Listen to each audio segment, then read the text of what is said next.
ከዛ ቀጥሎ ፍራቻቸውን እንመጣበታለን። አሁን እንግዲህ ቅድም አብይ ጦርነት ቢያቆምም ተኩሱን ቢያቆምም ጦርነቱን የጀመረበትን ዓላማ አልቀለበሰም ወይ ደግሞ አልተወም ብለናል። ስለዚህ ለዚያው ምክንያት ነው ማለት ነው ወደ ጦርነት የሚመለሰው። እኔ ሰው ልስት የማይገባው ብዬ የምለው በተደጋጋሚ የምለው የአብይ ችግር ትግራይ ነው እንጂ ኤርትራ አይደለም። ይሄ ሁሉ ዝግጅት ለትግራይ ነው ባይ ነኝ። ፉከራው ለምን ኤርትራን እንደጨመረ የሚታወቅ ነው። አሰብ የሚባል ዲስኩር ልክፍት የሰው አእምሮ ውስጥ ገብቶ ስላለ ያንን እናመጣለን የሚል የማይረባ ወሬ እኔ የማይረባ ወሬ ነው ምን እኔ ጊዜ ያለፈበት ጉዳይ ነው።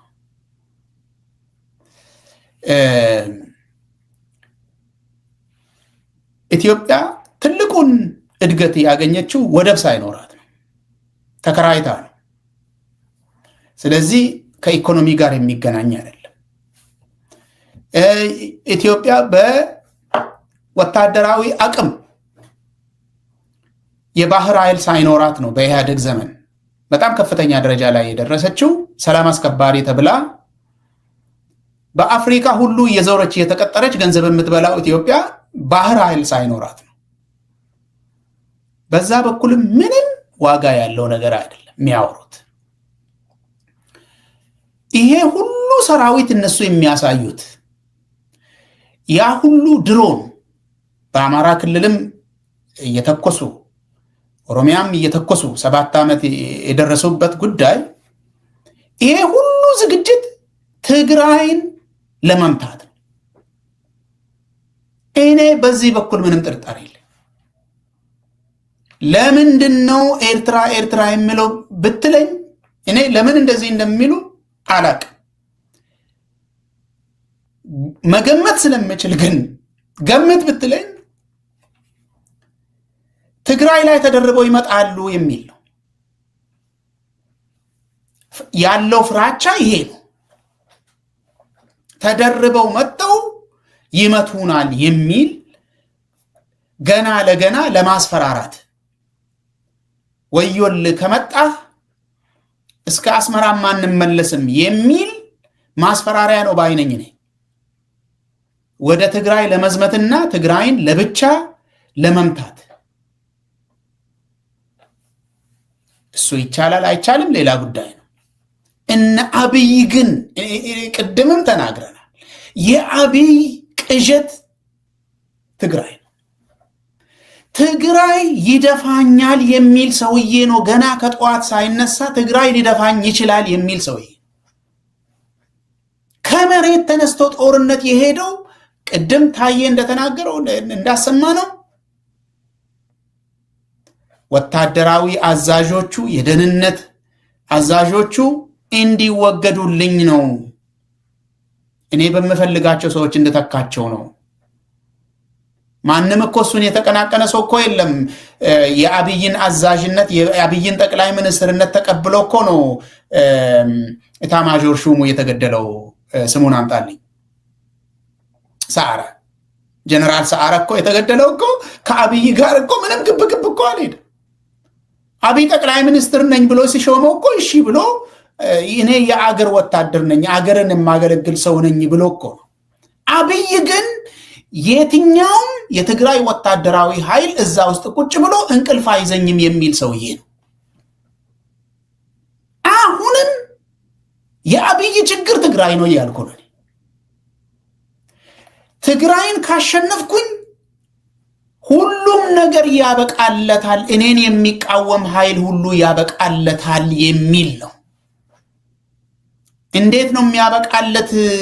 እንዴት እንደዚህ ብሎ ያስባል ካልከኝ ሰሞኑን የሚያቀርቡትን ክስ ስማ። ፋኖን እያስታጠቀና እያደራጀ የሚልክብኝ እኔ ይሄ ሰውዬ ምን ያክል እንዳስደነገጣቸው ብቻ እኔ አላቅም ምግበይ እኔ ምን እንዴት አድርጎ እንዳስደነገጣቸው ብቻ እኔ አላቅም። እኔ እዚህ አዛዥ የነበረ ጊዜ በምን አይነት ጥፊ እንደመታቸው እንዴት የሱን ስም አያስቀምጡም። በቃ አሁን የአንድ አገር ኤታማዦር ሹም የሚባል ሰውዬ ቁጭ ብሎ ምግበይ የሚባል ሰውዬ አለ ራስ ምታት የሆነብን ብሎ ቁጭ ብሎ ያብራራል። በቃ እኔ በምን አይነት ጥፊ እንደመታቸው ምን አይነት ድንጋጤ እንዳስደነገጣቸው እኔ አላቅም። ምግበይ ነው የሚሉት። በቃ አንድ ጊዜ ሰምተሃል፣ ገና ይሄ ሙሉ ፕሮፓጋንዳው ሳይጀመር ምግበይ የሚባል ሰውዬ ከቲዲኤፍ ውስጥ ተነስቶብናል፣ ሌባ ነው ደግሞ አሉ። ሌባ አንድ ሌባ አለ። እዛን ጊዜ ተናግሬ ነበረ። ይሄ ዘመቻ የተጀመረው ለቲዲኤፍ ነው እንጂ ለምግበይ አይደለም። ዛሬም መጥቶ ምግበይ የሚባል ህመም በቃ አለብን። ይሄንን ለምንድን ነው ማነሳለ? እያመጡ ያሉት ክስ አሁንም 10 ነጥቦች አሁን እናነሳለን። ፋና ላይ የተዘረዘረ 10 ነጥብ አለ። ብርሃኑ ተናገረ ተብሎ የተዘረዘረ 10 ነጥብ፣ 10ሩም ነጥብ ስለ ህወሓት ነው። which means ስለ ትግራይ ነው። አብይ ትግራይን ካላሸነፍኩ የኔ መንግስት አይጸናም፣ አሁንም የኔ መንግስት አልጸናም ብሎ ያምናል አብይ። አንተም በተደጋጋሚ ትላለ ገና ነው መሪ የሚሆነው አብይ። መሪ ለመሆን ነው እየታገለ ያለ። ትክክል ነው። ገና እኮ ቤተ መንግስት እየሰራ ነው። ቤተ መንግስት እኮ አልገባም። ሰው ነው ጠቅላይ ሚኒስትር የሚለው እንጂ አብይ ምንም ጠቅላይ ሚኒስትር መሆን አልቻለም። ገና ቤተ መንግስት እየሰራ ነው። ገና ጦርነት እየተዋጋ ነው ስልጣን ለመያዝ።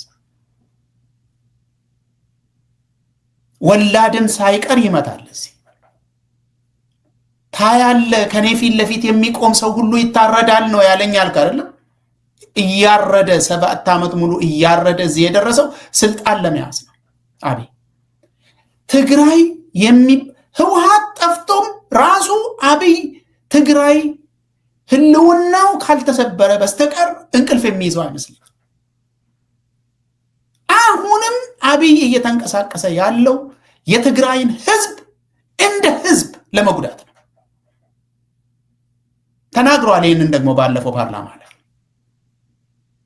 ጄኖሳይድ አልተፈጸመም፣ ጄኖሳይድ ብሎ ነገር የለም። 1 ሚሊዮን ህዝብ ያለቀበት ጉዳይ የ2 ወር ተኩስ ናት እኮ። ጄኖሳይድማ እንደዚህ አይደለም። ጄኖሳይድማ እንደዚህ አይደለም።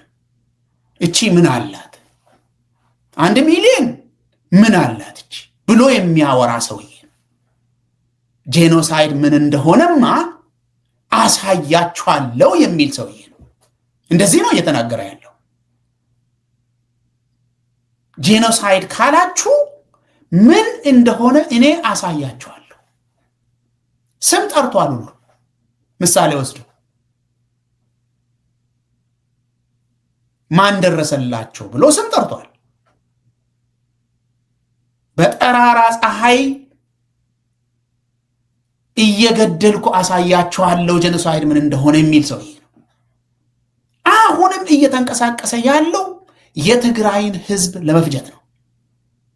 በፊትም ያደረገው ይሄንን ነው። አማራ ክልልም እየመታ ያለው ህዝብን ነው። ኦሮሚያም የሚመታው ህዝብን ነው። ትግራይን ደግሞ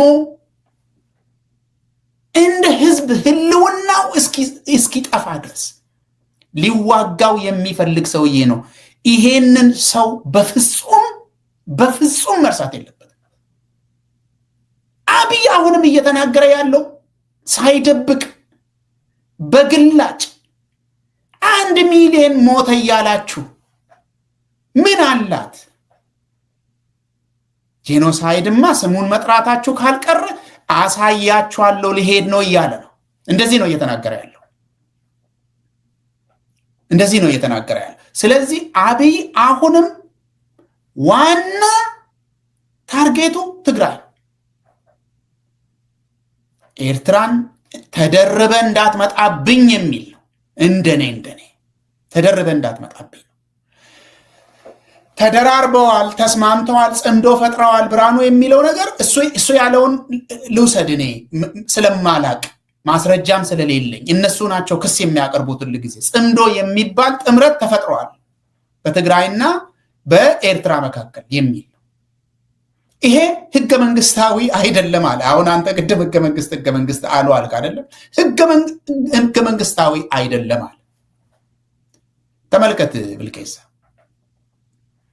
እነሱ ጋብዘው የአገርን ድንበር ጥሰው የሌላን አገር ሰራዊት ጋብዘው ሲያመጡ ህገ መንግስታዊ ነበር።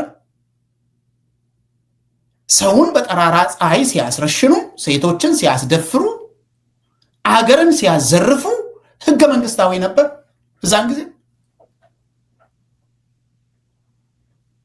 ስለዚህ በአገር ደረጃ በዓለም አቀፍም ደረጃ በመንግስትነት ዕውቅና ተሰጥቶ የምትንቀሳቀሰው አካል ሌላን አገር ጋብዘ መስመሩን ጥሰ ሌላን አገር ሰራዊት አምጥተ ካስወረርክ በኋላ ህዝብን ካስፈጀ በኋላ ሌላውን በህገ መንግስታዊነት ልትከስ ነው? አንዴ በሩ ተከፍቷል።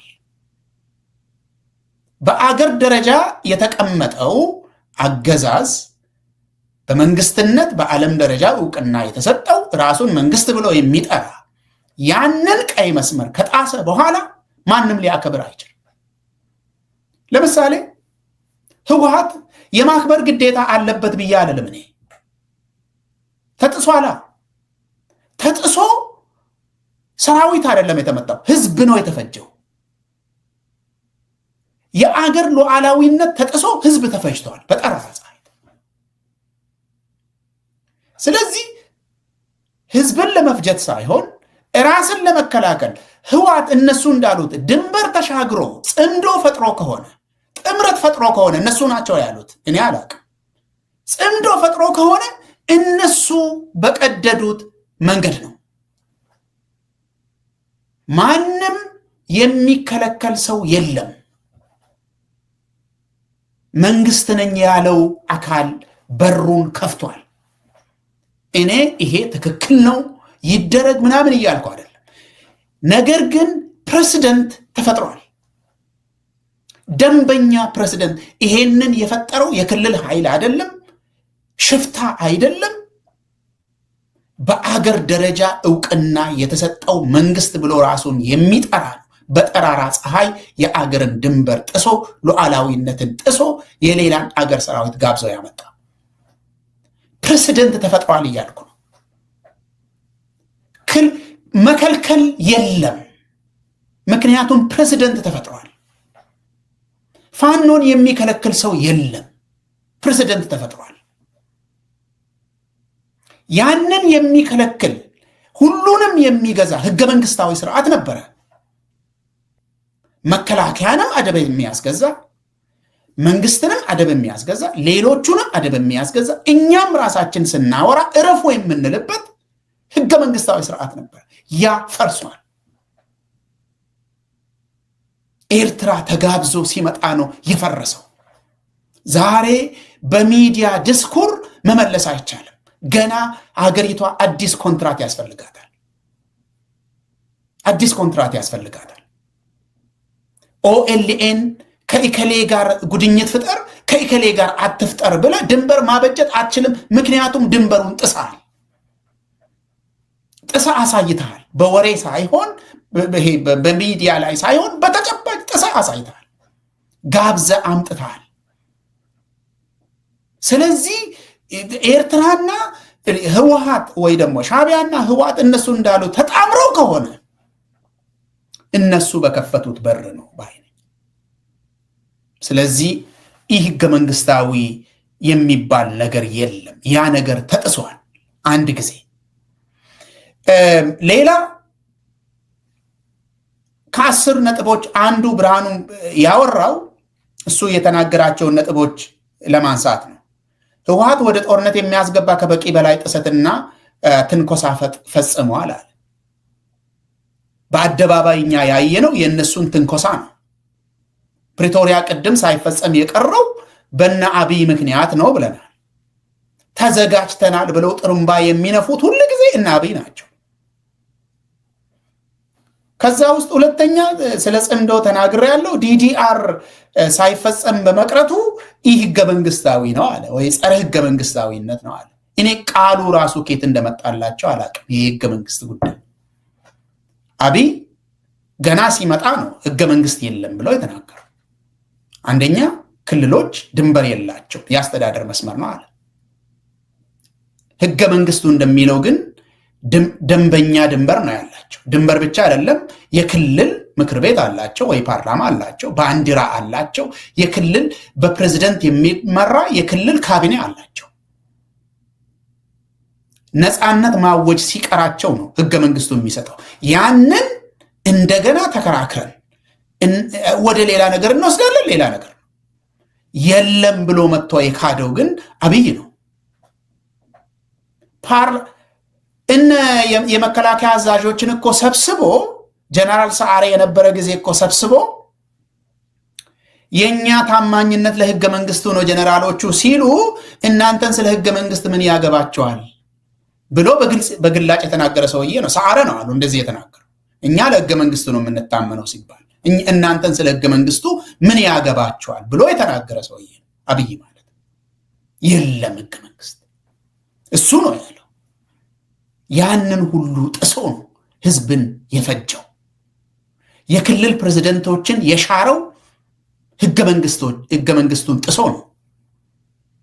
አብዲሌን ሄዶ አንጠልጥሎ ያመጣው፣ ለማን ያባረረው፣ የአፋርን የሁሉንም ክልሎች የሻረው ህገ መንግስቱን ጥሶ ነው። የትኛውን ህገ መንግስት ነው ብርሃኑ ዛሬ የሚዘምረው? ከየት መጣለት ያ መዝሙር? እኔ እኮ የሚገርም ነገር ነው እኮ።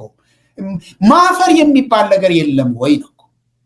መከላከያ ከማዕከል ተልኮ ክልሎችን ሲወር በማያገባው ነገር እየገባ የአብይ ተወዳዳሪዎችና ተገዳዳሪዎችን ሲገድል ሲወር የክልል ፕሬዝደንትን ለማውረድ እስከ ጅጅጋ ሲሄድ መከላከያ የት ነበረ? ዛን ጊዜ ህገ መንግስት ተጥሷል፣ አንተ ራስህ ህገ መንግስትን ጥሳሃል ብሎ ሰውየውን ኮሌታውን ይዞ እያንጠለጠለ እስር ቤት ቢያወርደው ኖሮ አዎ ትክክል ነው፣ እናንተ ለህገ መንግስት የምትቆሙ ሰዎች ናችሁ ነው የምንለው።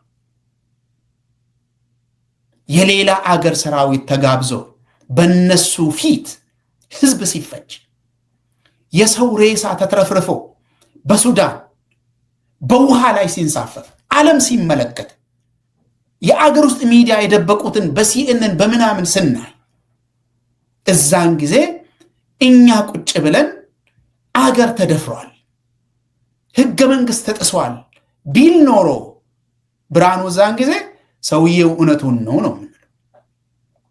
ዛሬ ግን ወራዳ መሆኑን ብቻ ነው የሚያወራው። በዚህ ወራዳ ከወራዶችም የመጨረሻ ወራዳ መሆኑን ብቻ ነው። ህገ መንግስት የሚባል ቃል ራሱ ከአፉ መውጣቱ ወራዳ መሆኑን ነው የሚያሳይ።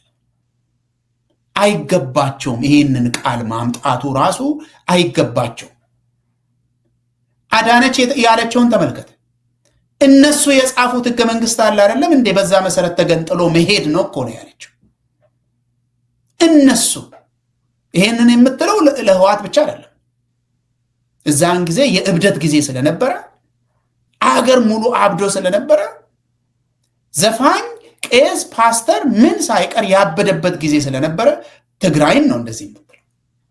ያንን ህገ መንግስት ነው ወይስ ሌላ ጽፈው ነው በዚህ መሃል ህገ መንግስት የሚሉት? ስለዚህ ይሄን ሁሉ ነጥብ 10 ነጥቦችን ብርሃኑ የደረደረው ወደ ጦርነት እየሄድን ነው ብሎ እየተናገረ ነው። ግን እየከሰሰ ያለው ማንን ነው? ህዋትን ነው እየከሰሰ ያለው። ወደ ጦርነት እየሄድን ነው ብሎ ተናግረዋል። ይሄው 10 ነጥቦቹን ፋና ላይ ሄዶ ሰመሪውን ሰው መመልከት ይችላል። በአፍ የተናገረውንም ሰው መስማት ይችላል። ትዕግስት ይጠይቃል እሱን መስማት። ትዕግስት ካለው ሁሉም ሰው እሱ የተናገረውን መስማት ይችላል። ነገር ግን ክስ እያቀረቡ ያሉት ምንድን ነው? ጦርነት ህዋት ስለቆሰቆሰን ነው ይሄን ነው። ምንድን ነው የተባለው? 2020 ላይ ጦርነት ሲጀመር ሰራዊት በተኛበት ስለተወጋ ስለታረደ ነው። ለምን ይተኛል አለ ታዬ። ለምንድን ነው የሚተኛ አለ። እና ያ ነገር ተጋልጦ ውሸት ሆኖ ታይቷል። አብይ ራሱ መጥቶ ብልጽግና ስላልገቡልኝ ነው የወጋቸዋል። ታዬ ደግሞ ይኸው የመከላከያ ሰራዊት ውስጥ አዛዦች እንዳይሆኑ የራሳችንን ሰው እንድንተካ ነው ጦርነቱ የተጀመረው። ስለዚህ አሁን ደግሞ ያመጡት ክስ ህወሓት ለጦርነት ተዘጋጅተዋል፣ ወታደሮችን እያሰለጠነ ነው፣ ፕሪቶሪያን ጥሷል፣ ጥሰት ፈጽመዋል፣ ህገ መንግስታዊ ግንኙነትን አድርጓል። ይሄን ሁሉ ያደረጉት እነሱ ናቸው እያሉ ያሉት ግን ጦርነት እየሄድን ነው ባጭ